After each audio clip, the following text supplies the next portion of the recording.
Greetings out there in YouTube land. This is Morris, man, and as always, I thank you guys for coming to my channel. Today I'm going to do another short video per request from one of my subscribers, and it's entitled How to Go About Penning Your Songs on Artists. Once you think you got a pretty good, song that you wrote, how do you go about doing that? So I'm going to walk you through the process, and before I do that, I'm going to kind of just give you a little personal background on how I went about doing that.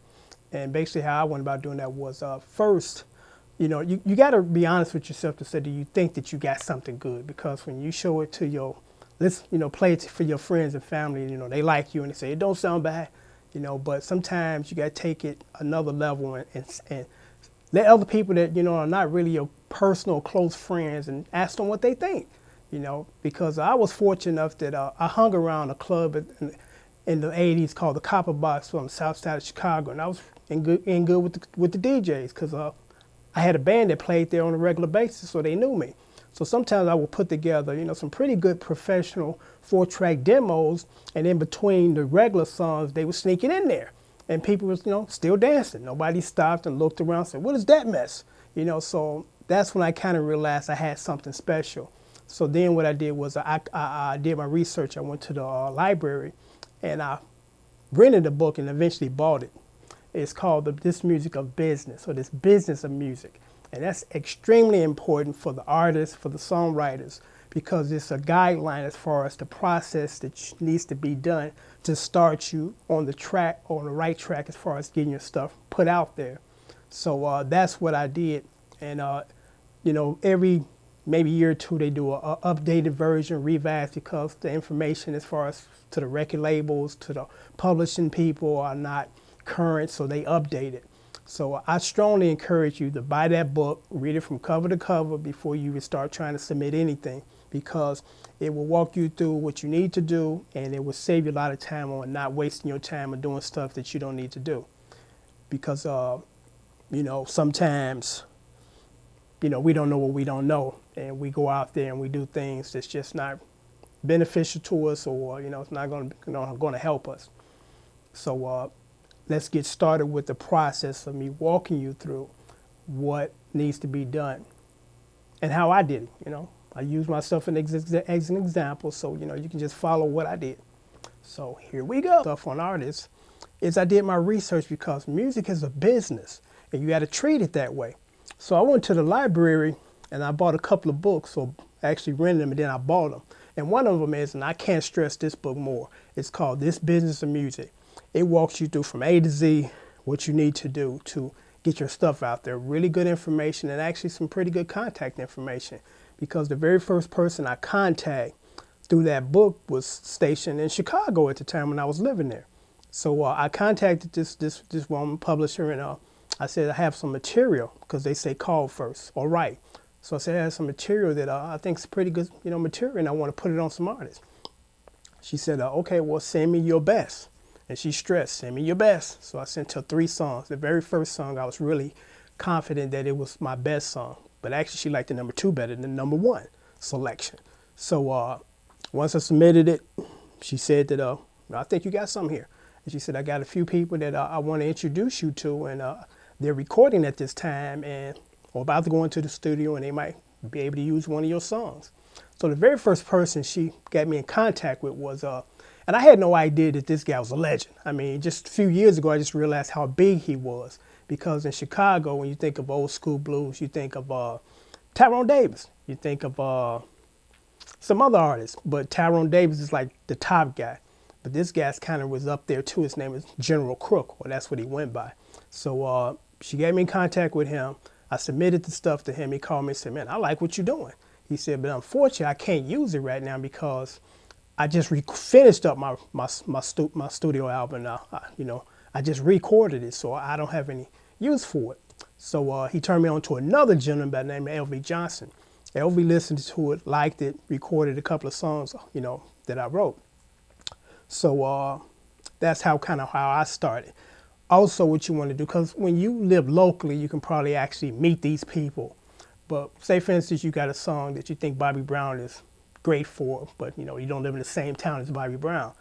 At that point, what you have to do is to hire an agent.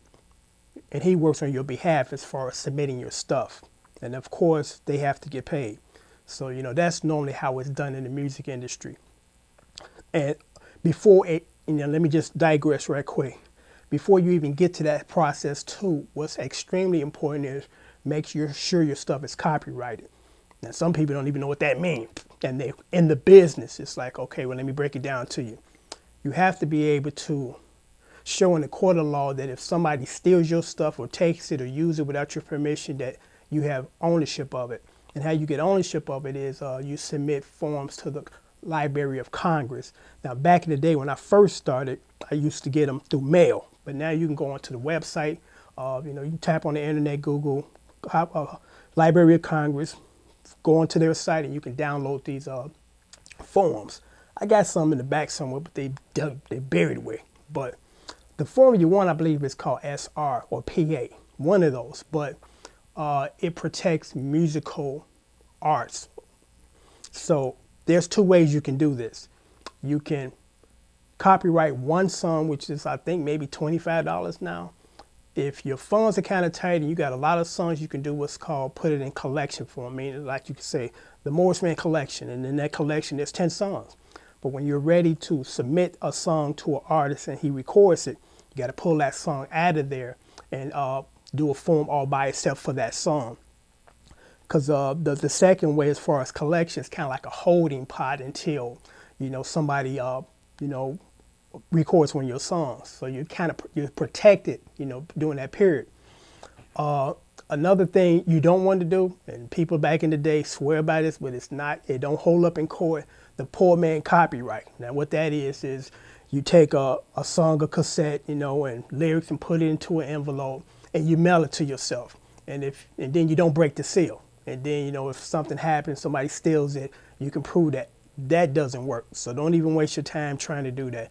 Just, fork over the money, professionally, legally secure your stuff by copywriting it, and then, go from there. Also, it's not a good idea, because now we live in an age of social media, to be putting your stuff out there that hasn't been copyrighted. Because I know a lot of people out there that got stuff on YouTube, original compositions, they didn't copyright them. They only, again, know nothing about that process. That's why it's important to read that book, because it walks you through the legalities of the music industry, because it's a business. And this is one of the businesses that you can get screwed the hardest in, so you definitely want to protect yourself. You don't want to sign contracts that lock you up for 10, 20, 30, 40 years.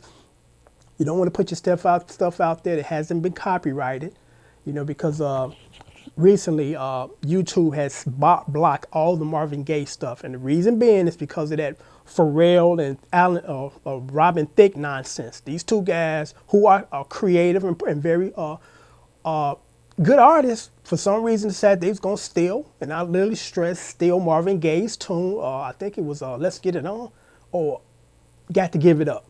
And thought they were going to get away with it. And of course it's like, oh no, you're not.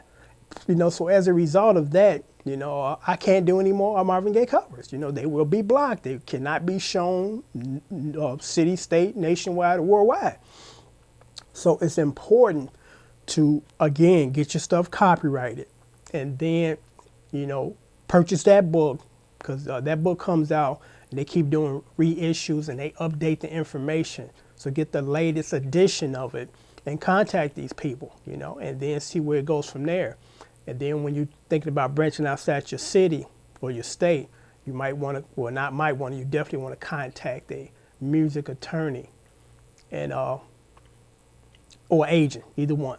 And they will help you, solicit your material. What you don't want to do is just submit your material to record companies without legal representation, because they will send it back unused or unsealed, unopened. And the reason being is, unfortunately, it's a business, and they want to interject as many people to get in your pockets as possible. Because me personally, I don't think that you should need a legal or a music attorney to mail a cassette or a CD and say, hey, I got a nice song and I think it'll work for one of your artists. But you have to. That's just part of the process.